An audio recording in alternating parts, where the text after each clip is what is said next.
বছর শুরু হইতে না হইতে দেখি ফেসবুক বারবিকিউ দিয়ে বইরে গেছে। সবাই যে কি মজা কইরে বারবিকিউ খাইতেছে, হ্যাগো খাওয়া দেখে মোরও লোভ লাগিয়ে গেছে।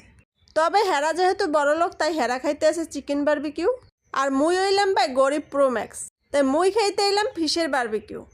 বারবিকিউটা একদম নিজের মতো কইরে বানামু। এ জায়গায় কেউরি রেসিপি ফলো করবো না, একদম পুরোটা নিজের আইডিয়াই বানাই ফেলামু। বারবিকিউ বানানোর লাগি দুইটা বড় বড় তেলাপিয়া মাছ লই লইছি। কেসে ধুয়ে সুন্দর করে পরিষ্কার করে নিছি। মাছের মধ্যে দিয়ে দিলাম লেবুর রস। লেবুর রসটা খুব সুন্দর করে মাছের গায়ে দিয়ে দিলাম।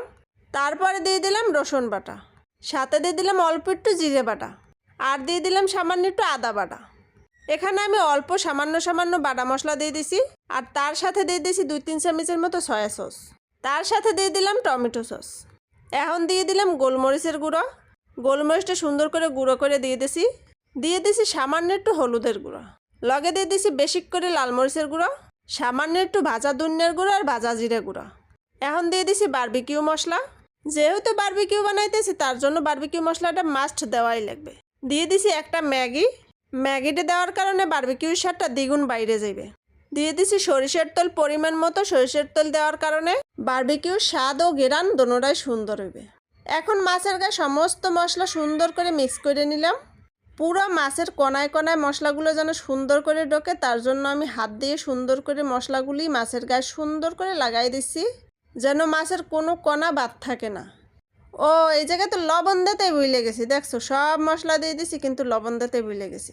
যাই হোক, সবার শেষে স্বাদ মতো লবণ দিয়ে সুন্দর করে আবারও মিক্স করে নিছি। ডাবল মেহনত হয়েছে আর ডাবল মিক্স হয়েছে। যাই হোক, কিছুই করার নাই, ভোলা মন ভুলে গেছি। না মনে পড়লে তো লবণ দেওয়াই হইতে না। ভোলা মন, এরপর বারবিকিউ খাওয়া লাগবে, লবণ ছাড়া না লাগতো স্বাদ না লাগতো টেস্ট। যাই হোক, মশলা মাখাইয়ে আমি মাছটা একেবারে 1 ঘন্টার মতো রেস্টে রাখছিলাম। তারপরে ফ্রাই প্যানে সামান্য একটু তেল দিয়ে দিছি। মাছের গার মশলাগুলো ব্রাশ দিয়ে সুন্দর করে সরাই নিছি, যেন মাছটা পুইড়ে না যায়। তারপরে ফ্রাই প্যানে মাছটা দিয়ে লো আছে একদম ভাইজে নিছি।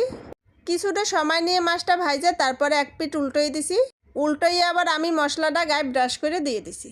আমি মাছটা 3 বার উল্টোই পাল্টাই ভাজছি, আর তার ফাঁকে মশলাটা 2 বার দিয়ে দিছি মাছের গায়ে। মাছটা একটু উল্টোই পাল্টাই ভাজতে কষ্ট হয়েছে, কারণ মাছটা অনেকটাই বড় ছিল। তার কারণে আমার মাছটা উল্টোই পাল্টাই ভাজতে অনেকটাই কষ্ট হয়েছে। এই যে দ্বিতীয়বারের মতো আবারও মশলা দিয়ে দিলাম উপর থেকে, মাছের গায়ে ব্রাশ করে খুবই সুন্দর করে। কয়লা ছাড়া ফ্রাই প্যানে আমি মাছটা বারবিকিউ করে নিছি, তাও আবার একদম অল্প সামান্য তৈলে। মাছের গায়ের চামড়াগুলো খুলে গেছে কিন্তু মাছগুলো একদমই ভাঙে নাই। আর এই মাছের বারবিকিউটা সত্যি খেতে না অসাধারণ হয়েছিল। আর তেলাপিয়া মাছের বারবিকিউ খেতে তো একটু বেশিই স্বাদ হয়। তাই তোমাদের কাছে যদি আজকের আমার তেলাপিয়ার বারবিকিউ ভিডিওটা ভালো লাগে তাহলে লাইক কমেন্ট শেয়ার করে আমার পাশে থেকো। আসসালামু আলাইকুম, আল্লাহ হাফেজ।